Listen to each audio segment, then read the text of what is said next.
Welcome to another episode of One-on-One.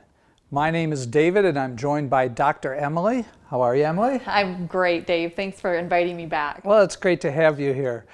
As you know, Dr. Emilie heads up the child psychologist and counselor team that supports all of our Kids Hope USA national network. And along the way, they have accumulated years worth of questions that have come to them from mentors and directors out across the country.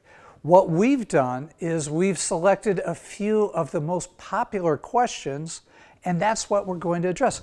So Emilie, let's dive right in. There is a very heavy question that I know comes into you and your team from time to time, and it's unfortunate every time it does arrive, and that is, how do I mentor when my child has had a relative, a close family member, a friend pass away? What do I do then?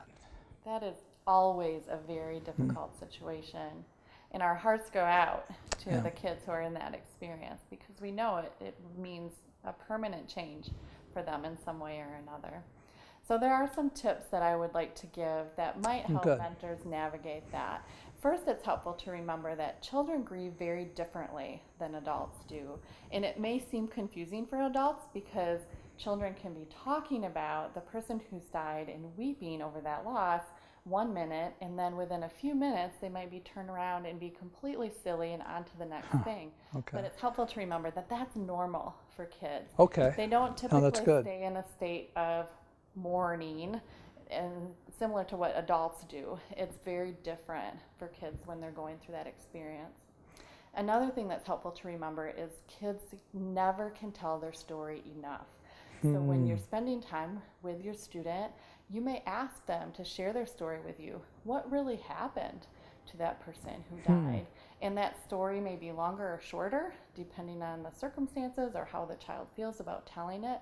But honestly, you can't tell that story enough, because telling that story and sharing that narrative allows the student to do the work that they need to do to heal through grief.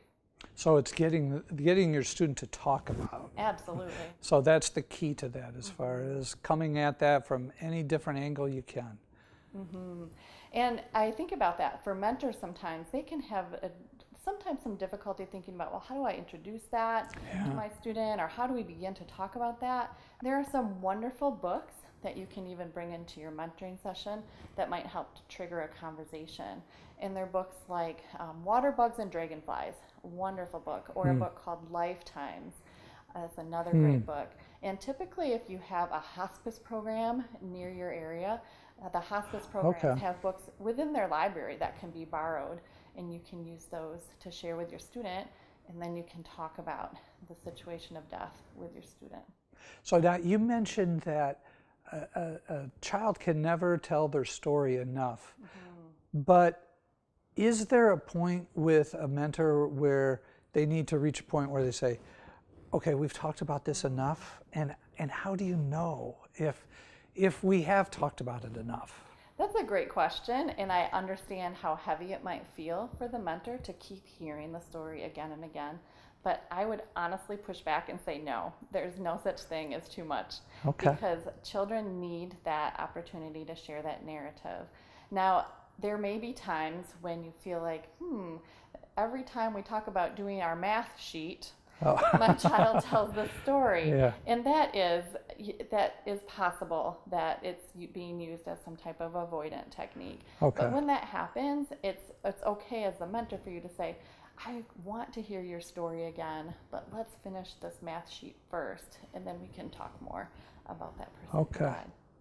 And honestly, as a mentor, it's a great idea as well to create some type of memory book or write a letter, to create some type of ritual to be able to talk about the person who died. So the student knows that every time they approach you and you're writing a letter, that's a free that gives them a free opportunity to tell more about that person. All within the safety of a relationship that exists. Exactly. Yeah. Well, thank you so much for those words. And if anybody's in this situation, hopefully our conversation helped you today. If not, then make sure you get in touch with Emilie and her team to talk through this even more. Because one of the realities that we have is that the students that we that we reach with our program all have lives that they go through, and sometimes life is not going all that well, but life is going really well when they're together with you, because we all know that life together is life at its best.